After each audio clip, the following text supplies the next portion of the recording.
चिराग पासवान हमारे साथ हैं। चिराग जी, आपका बहुत बहुत शुक्रिया इस शानदार सफलता के लिए। 5 लड़े 5 जीते हैं, तो 5 लड़े 5 जीते, मतलब 100% स्ट्राइक रेट है। ये इलेक्शन आपके लिए थोड़ा अलग था क्योंकि अपने पिता के साए से दूर आप ये चुनाव लड़ रहे थे। कैसे डिस्क्राइब करते हैं आप इस चुनाव को? बिल्कुल बहुत अलग था, बहुत ज़्यादा चुनौतियों से भरा हुआ था। बाबा, आप पर्सनली आप जानते हैं, आप देख ही रहे थे। मेरे पिता के जाने के बाद राजनीतिक तौर पर, पारिवारिक तौर पर कई उतार चढ़ाव से मेरा जीवन गुजरा है और वो कतई सहज तो नहीं रही वो परिस्थितियाँ।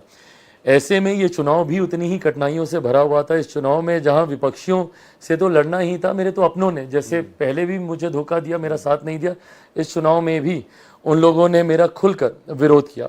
पर हाँ, प्रधानमंत्री जी के नेतृत्व को इसका श्रेय जाता है। मेरे मुख्यमंत्री जी ने जो गठबंधन को ताकत दी उसको इसका श्रेय जाता है। मेरी पार्टी के हर एक कार्यकर्ता को इसका श्रेय जाता है। और अंतोगत्वा बिहार की जनता ने, जिसने अपार स्नेह मतलब प्रदर्शन जिस तरीके से हम लोग का बिहार में रहा है, काफ़ी संतोषजनक रहा है। हाँ, हम लोग और बेहतर कर सकते थे, बट फिर भी विपरीत परिस्थितियों में भी काफ़ी संतोषजनक रहा। मेरे लिए ज़रूर ये खुशी की बात है कि 5 की 5 100% स्ट्राइक रेट के साथ हम लोग वापस आए हैं। तो आपने कहा कि बिहार के मुख्यमंत्री के बारे में भी कहा कि उन्होंने भी गठबंधन को संभाला, लेकिन उनके साथ आपके रिश्ते थोड़े नरम गरम से भी रहे हैं। नहीं, बिल्कुल एक समय था, इस बात को मैं स्वीकार करूंगा, एक समय था जब ऐसे रिश्ते थे। पर मैं इस बात को लेकर भी बहुत क्लियर था कि या तो फिर आप गठबंधन से अलग हो जाइए, पर अगर आप गठबंधन में हैं तो फिर मतभेदों की गुंजाइश नहीं रह सकती है। फिर आपको एक साथ एक स्वर में मिलकर आपको अपने लक्ष्य की ओर आपको अग्रसर होना होगा। हम लोगों का सबका लक्ष्य था प्रधानमंत्री जी को तीसरी बार देश का प्रधानमंत्री बनाना। उसमें बिहार से जितनी ज़्यादा सीटों का योगदान हो सकता है वो योगदान हम लोग करें। और मुझे लगता है कि इस भूमिका को बहुत मैच्योरिटी के साथ मेरे मुख्यमंत्री जी ने, मैंने भी, हम सब ने मिलकर, और मुझे लगता है बहुत हैंड एंड ग्लव्स, मुझे लगता है मेरा सबसे ज़्यादा प्रचार हुआ है तो जदयू और लोजपा के नेताओं हम लोगों ने एक साथ मिलकर हम लोगों ने बहुत प्रचार किए हैं और जनता तक भी ये बात गई है। और मुझे लगता है इसीलिए हम सबके परिणाम बेहतर आए, और बेहतर हो सकते थे बट बेहतर आए। मुद्दों पर आएंगे, लेकिन एक सवाल मैं जरूर पूछूंगा। वो 12 जनपद छोड़ के यहाँ आना और जिस ढंग से आप यहाँ आए, और वो तस्वीर जो रामविलास पासवान जी की रोड पे रखी थी, और इस तैस जो नॉर्थ एवेन्यू में कहीं कहीं कड़वाहट, कहीं मुंह में कभी थोड़ा सा निराशापन होता है? आप दुख होता है बट कड़वाहट और निराशा बिल्कुल भी नहीं बाबा। देखिए, मेरी लड़ाई मेरे घर, मेरी गाड़ी, मेरी सुख सुविधाएं को लेकर नहीं है ना। अगर मेरी लड़ाई इन्हीं सब चीज़ों की होती तो मैं तो नतमस्तक होकर किसी भी गठबंधन में हर परिस्थिति को स्वीकार करके मैं रहता। और अगर मैं झुक के रहता तो कभी इस तरीके की कोई परेशानी कभी कहीं आती ही नहीं। मेरी लड़ाई बिहार फर्स्ट, बिहारी फर्स्ट को लेकर है। मेरे प्रदेश को एक विकसित राज्य बनाने को लेकर है। ऐसे में मैं समझौता ना मैंने कभी किया, ना मैं कभी करूँगा। बिहार फर्स्ट, बिहारी फर्स्ट धरातल तक पहुँचे, इस सोच के साथ मैं आगे बढ़ रहा हूँ। घर, गाड़ी, सुख सुविधाएं आएंगी जाएंगी, कभी कुछ परमानेंट नहीं रहने वाला। सवाल इसलिए पूछा कि इसी गठबंधन ने आपको अलग कर दिया, आपका सिंबल चला गया, आपका घर चला गया, आपका पार्टी का नाम चला गया, आपके चाचा को मंत्री बना दिया, अब वो नहीं है और अब आप अंदर हो। तो ऐसे में धोखा मुझे किसने दिया? मेरे अपनों ने दिया। मेरे अपने मेरे साथ होते तो दुनिया की कोई ताकत नहीं थी बाबा, जो चिराग पासवान, रामविलास पासवान जी का खून हूँ, जो मुझे मेरी पार्टी को तोड़ सकता। मेरे अपने अगर मेरे साथ होते, और ऐसे में मैं किसी तीसरे से शिकायत कर भी नहीं सकता। कैसे करूं जब धोखा मुझे मेरे अपनों से मिला है? अगर वो मेरे साथ होते तो अपनों को तो किसी ने उकसाया होगा ना। हाँ? अपनों को किसी पर ने अगर उकसाया। किसी के उकसाने पर अगर अपने अगर उत्तेजित हो जाए, ऐसे कदम उठा लें, तो ये भी तो गलत है ना। चलिए, अब मुद्दों की बात कर लेते हैं। अब आप नई सरकार में शामिल होंगे। आप जो एनडीए के धरे हैं, 5 में से 5 जीते हैं, कैबिनेट मंत्री भी बनेंगे, माशाल्लाह सब चाहते हैं।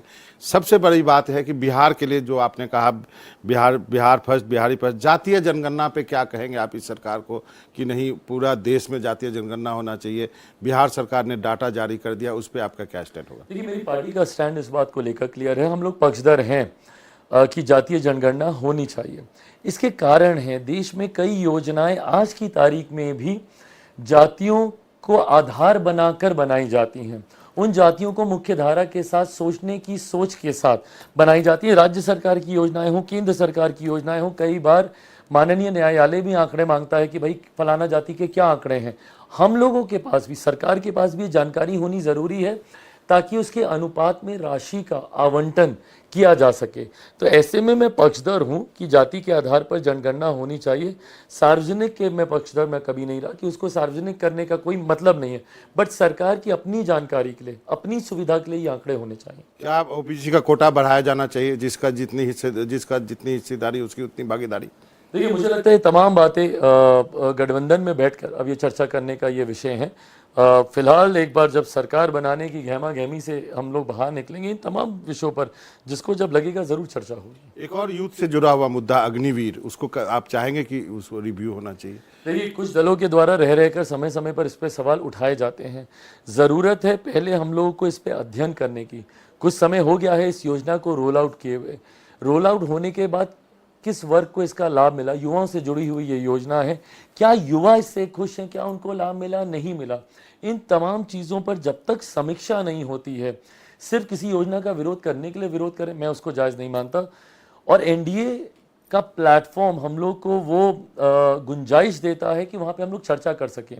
कल प्रधानमंत्री जी से भी जो तमाम एनडीए लीडर्स की जो बातचीत हुई, जो मुलाकात हुई, अंदर की बातचीत है, मुझे ऑन रिकॉर्ड कहनी नहीं चाहिए, बट इतना मैं जरूर कह सकता हूँ कि प्रधानमंत्री जी ने खुलकर ये बात बोली कि प्लेटफॉर्म ओपन है डिस्कशन के लिए। आप लोग जिस मुद्दे पर आकर चर्चा करना चाहें, ईजिली अवेलेबल हूं मैं। प्रधानमंत्री जी ने इस बात को कहा, और वो 10 सालों में हम लोगों ने अनुभव भी किया है इस बात को कि कभी भी कोई भी विषय चर्चा के लिए हम लोग को लगा तो प्रधानमंत्री जी ने खुलकर उस पर चर्चा की। महिला आरक्षण लागू हो चुका है।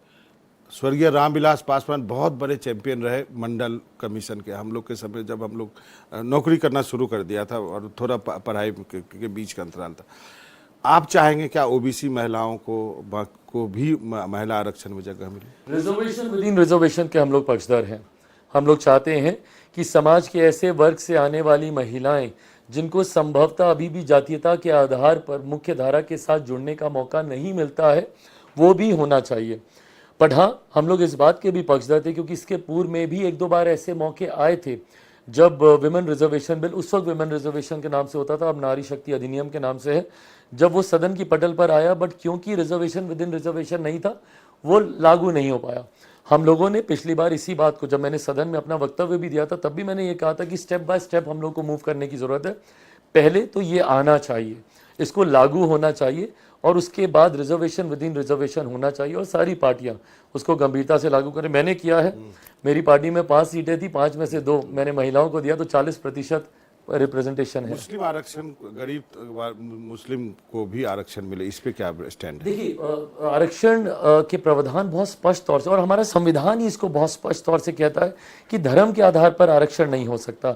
जो लोग धर्म के आधार पर आरक्षण की बात करते हैं वो कहीं ना कहीं बंटवारे की राजनीति करते हैं, क्योंकि कमजोर जातियां जो मुसलमान में, उनको हर जगह आरक्षण, उनको ऑलरेडी आरक्षण का लाभ उनको मिल रहा है। तो ऐसे में जातियों को आरक्षण का लाभ मिल रहा है जिनकी सोच के साथ इनको बनाया गया है। बट जब आप इसको धर्म के नाम के साथ आप इसको जोड़ के देखते हैं तो आप हिंदू मुस्लिम करने की बात करते हैं, जबकि आरक्षण का लाभ हर धर्म के, जो पिछड़ा वर्ग के लोग हैं, जो ऐसे समाज के वर्ग के लोग हैं जिनको आरक्षण का लाभ मिलना चाहिए, उनको मिल रहा है।